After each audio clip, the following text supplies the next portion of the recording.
14 people were killed, as you know, dozens more injured during that attack. 8 on your side investigator Brittany Muller here now with details on Jabbar's visit to the Tampa Bay area. Keith, the FBI says it's working to fill in some of the gaps that went into planning this horrible attack. We now know the suspect made a stop in Tampa in late October for 48 hours. I spoke with a retired FBI agent who says the FBI is now doing a deep dive to rule out or identify a common denominator, associations, and location to see if others were radicalized or sympathized. This is video from the FBI showing what they say is 42-year-old Shamsud-Din Jabbar riding a bike through the French Quarter, recording himself on smart glasses on one of at least 2 trips to New Orleans in the months before the deadly rampage on New Year's Day.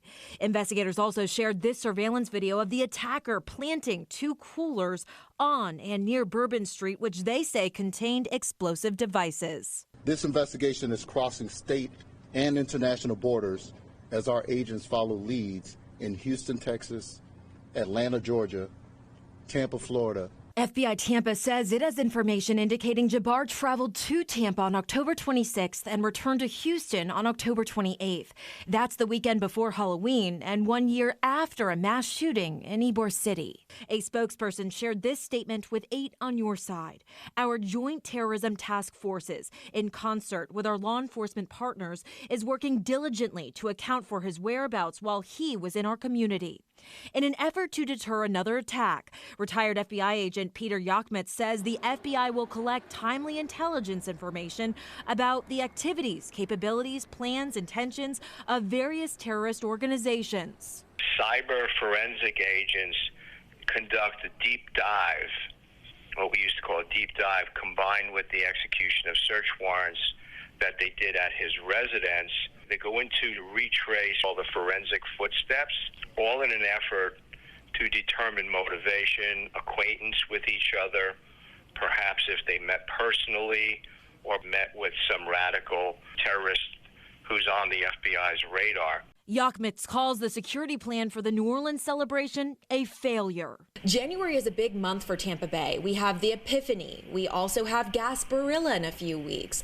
What does this mean for the FBI as they continue their investigation, knowing that this suspect was in this area? They're going through all of his records, all of his cell phones, all of his iPads, his laptops.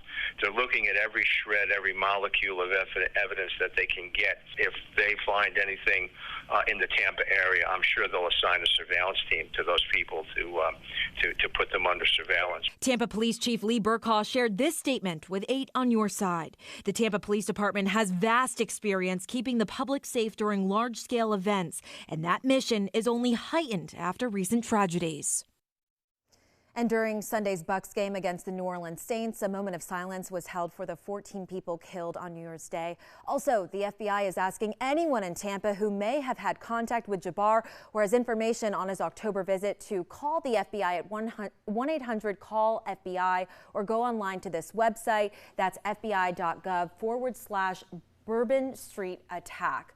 Yep, you mentioned Gasparilla. Of course, I flashed to that when this happened. So many people, thousands of people around downtown.